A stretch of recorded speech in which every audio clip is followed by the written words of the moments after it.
Dali Tricolor, aqui o professor Leandro Brandão da Rádio Pachola para finalizar os nossos vídeos sobre jogadores que o Grêmio poderia contratar para 2024, quem poderia ficar, quem está saindo, enfim.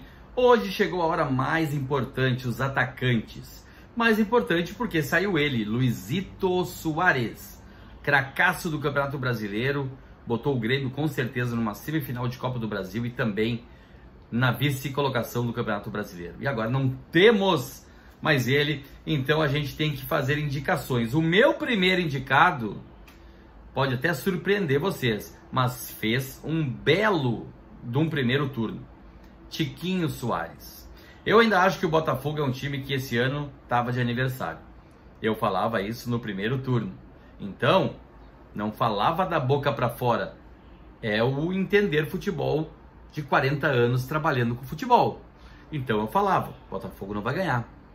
É só pegar os vídeos antigos, é só ver os papo pachola que eu vinha. Eu falava que o Botafogo não iria ser campeão, não iria conseguir manter. Ah, foi bem, primeiro turno foi ótimo. E as partidas do primeiro turno que eu vi o Tiquinho Soares, ele foi muito bem, né? Pode ser que também esteja de aniversário na época com o time todo do Botafogo? Não sei, mas eu acho que vale a pena investir num jogador como o Tiquinho Soares, seria minha primeira indicação para centroavante. Temos outros jogadores aqui que eu listei também, né? Um impossível de trazer agora, acabou de sair, Roger Guedes, grande atacante do Corinthians, é gaúcho, tava aqui, não sei se ele é gaúcho, mas estava aqui, e o Grêmio perdeu ele, né? Pedro, né, seria uma grande opção para centroavância. Pedro já foi opção para vir para o Grêmio e ele mesmo não quis e preferiu, na época, ficar na reserva do Flamengo, do Gabigol, e acabou não vindo para o Grêmio. Esse seria um baita de um atacante. Caleri, do São Paulo. São Paulo hoje no futebol brasileiro é um time que está mais mediano, não está na ponta, não está naqueles times que estão disputando títulos, apesar de ter ganhado a Copa do Brasil. Copa do Brasil é uma exceção, é campeonato diferente. Estou falando de títulos de Libertadores e Campeonato Brasileiro, que são muito mais difíceis, tem que ter elenco. Na Copa do Brasil, tu joga 10 partidas e é campeão. Então é isso que estou me referindo. Então Caleri também seria um jogador que eu indicaria. Outro bom jogador que pode vir, a torcida do Grêmio, metade não gosta, metade gosta, é o Gabigol. E aí, o que você acha do Gabigol? Eu acho que de todos esses jogadores que eu falei, o mais próximo de uma contratação que poderia ser é o Gabigol. O problema bate no valor, né? O salário do Gabigol aí, quase em torno de 2 mil, né? De 2 milhões por mês. Então, seria mais complicado trazer um Gabigol e muito mais barato trazer um Tiquinho Soares, daqui a pouco até um Diego Costa. O problema do Diego Costa é o que todo mundo fala, é o problema de relacionamento no vestiário. Ele vai lá e joga tudo no ventilador e não tá nem aí. Então o Grêmio, né, se tiver 2 atacantes, eu queria ter um 9. Eu queria ter um centroavante, por isso que eu queria assim, ó, um estilo Pedro. Gabigol é um centroavante, mas é um centroavante que sai para os lados também, né? O Pedro é mais centralizado, é aquele jogador que faz muito bem o pivô, é um jogador que vira bem do pivô e bate em gol e faz gol com as duas pernas, cabeceia bem. Então seria um centroavante desse estilo, o que Tiquinho Soares foi no Botafogo. Então seriam as 2 primeiras opções. E agora falando de atacante rápido, aquele jogador que vai jogar pelo lado, já que possivelmente Ferreira não ficará no Grêmio e também não é um jogador que seja absoluto, titular absoluto, né? E todo mundo pedia o Michael. O Grêmio vai ter que procurar um jogador de velocidade pelos lados, né? Então, esse jogador de velocidade pelos lados com esse atacante que eu estou indicando aqui, que é um desses centroavantes todos que eu falei, seria o grande estopim para o time do Grêmio, juntamente com as outras posições que eu já listei. Eu queria um jogador rápido pelo lado, mas o futebol brasileiro está carente, né? Então eu nem quero ficar aqui, né, falando e indicando essa posição. Eu queria ver o Nathan Fernandes.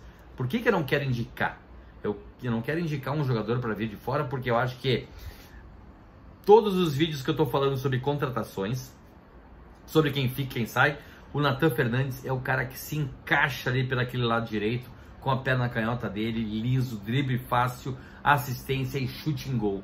Então ele poderia ser esse segundo atacante, esse atacante que jogaria pelo lado direito, cortando para dentro com a perna esquerda, um jogador muito habilidoso, como eu falei, liso.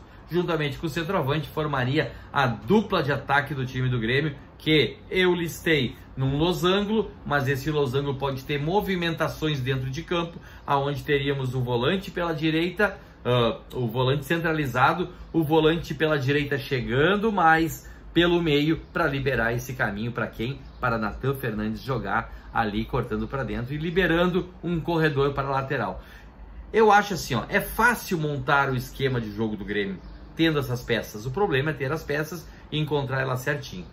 Eu falei que PP seria um jogador fundamental para a meia esquerda do Grêmio, né, jogando como se fosse o terceiro volante no losango.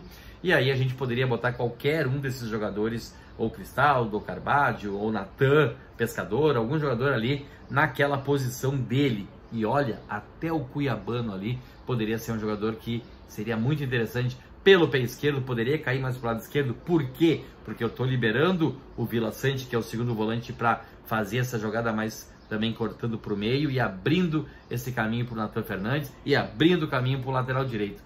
Então o Grêmio teria jogada pelo lado direito e teria qualidade pelo lado esquerdo, principalmente com o volante protegendo a zaga e o meu lateral esquerdo, que seria o Reinaldo, para chegar com qualidade. E aí sim o Reinaldo usar todo o corredor, porque não teríamos um jogador pelo lado esquerdo que fosse fixo. O que acontece se a gente retroceder aí a fita? Quando o PP jogava no Grêmio no ataque e tinha Diogo Barbosa não é marcador, ele tem muita dificuldade na marcação.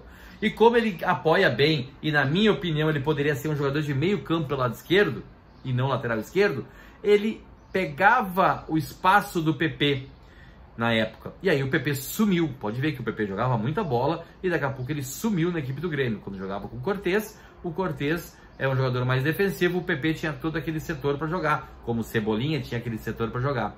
Então, com essa mecânica de jogo que eu estou falando aqui, de o lateral direito ser liberado, o Nathan cortar para dentro, o Vila Sante fazer a função de segundo, podendo fechar no meio, um centralizado e o corredor para o Reinaldo também, assim como pela direita, a mecânica do jogo fica muito parecida pelos dois lados e o Grêmio tem opções de jogada. Beleza, galera?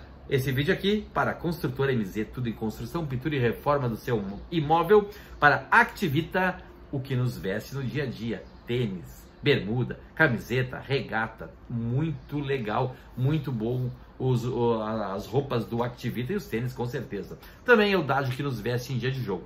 Beleza, galera? Dali Grêmio!